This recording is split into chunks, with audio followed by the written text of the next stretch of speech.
আমরা স্থলবন্দর দিয়ে রপ্তানি করতে পারবো না। হ্যাঁ, এতে প্লাস্টিক সবচেয়ে বেশি ক্ষতিগ্রস্ত। গতকালকে যদি প্রথম আলো দেখবেন প্লাস্টিক পণ্যে 4.40 করোড় ডলার, হ্যাঁ হিসাব তো কোটি ডলারে, হ্যাঁ 4.5 কোটি ডলার প্লাস্টিক পণ্য সবচেয়ে হাইয়েস্ট। তারপরে হলো যে তুলা ও সুতা, অন্যান্য আরও কম।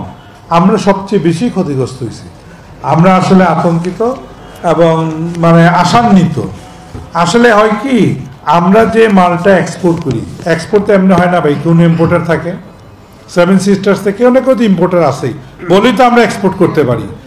সে ইম্পোর্ট করে, সে তার বাণিজ্য করে, ব্যবসা করে, তার এমপ্লয়মেন্ট ক্রিয়েট করে, তার অর্থনীতিতে অবদান রাখে, সে ট্যাক্স দেয়, সে তো বিনা পয়সায় নেয় না।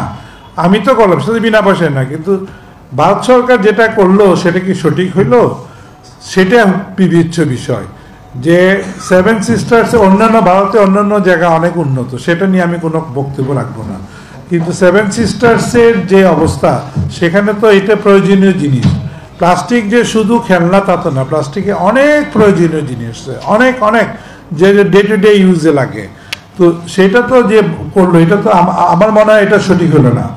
আমি এটা সরাসরি উত্তর দিব না, এবং এটা বলবো যে আমাদের বাণিজ্য মন্ত্রণালয় যে সিদ্ধান্ত নিবে, বাণিজ্য উপদেষ্টা যা সিদ্ধান্ত নিবেন, আজকে হয়তো মিটিং চলছে, আমরা তার সাথে সহমত পোষণ করব।